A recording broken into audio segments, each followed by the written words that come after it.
ठीक है जाओ, लेकिन कल ज्यादा देर रुकना, पापा से कहना कि एक्स्ट्रा क्लास है, सागर ने कहा। मैंने आपको ये तो नहीं कहा कि मैं कल आऊंगी, गीता ने चौंक कर कहा। मैं जानता हूँ कि तुम कल भी आओगी, जैसे मुझे पता था कि तुम आज मुझसे मिलने आओगी। तो ठीक है, फिर कल मिलते हैं। ठीक है, कहकर गीता कॉलेज चली गई और इतने में उसके पापा आ गए। अगले दिन फिर वही सिलसिला शुरू हो गया। बंटी ठीक हो गया और इत्तेफाक से उसे वही पंजाबी बाग में ही अच्छी नौकरी मिल गई। गीता की तो बल्ले बल्ले, अब तो अकेले ही बस पर जाने की छूट। उखत सागर भी फ्री हो गया कि अब न बंटी मिलेगा और न ही उसे पता चलेगा कि सागर कब ऑफिस गया और कब नहीं। सागर और गीता के प्यार की पेंग ऊंची और ऊंची चढ़ने लगी। दोनों को एक दूसरे के बिना एक पल भी चैन नहीं। सागर तो प्यासा भंवरा कली का रस चूसने को उतावला, लेकिन गीता अभी तक डर के मारे बची हुई थी और उसे ज्यादा करीब आने का मौका नहीं दिया। गीता चाहती कि सागर भाई से शादी की बात करे, क्योंकि गीता नहीं जानती थी कि सागर शादीशुदा है, पर बंटी जानता था। सागर हर बार गीता को कहता, तुम बंटी से अभी कुछ मत बताना, क्योंकि उसका सपना है कि वह तुम्हें बहुत बड़े घर में ब्याहे और मैं ठहरा मिडिल क्लास। वह नहीं मानेगा हमारी शादी के लिए, इसलिए मौका देखकर मैं खुद अपने तरीके से बात करूंगा ताकि वह मान जाए। गीता सागर की बातों में आ गई। एक दिन भंवरे ने कली का रस चूस लिया।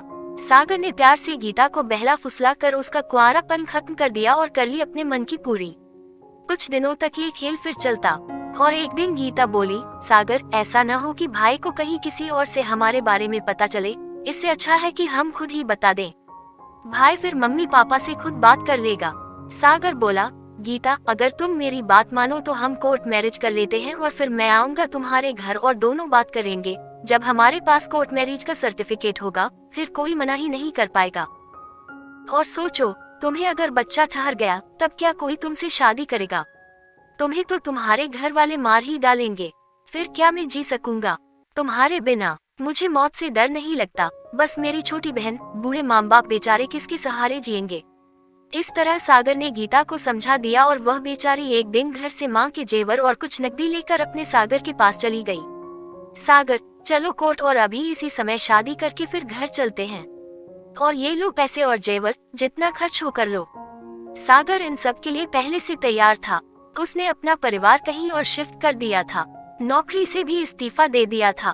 गीता को वह अपने किराए वाले घर में ले गया।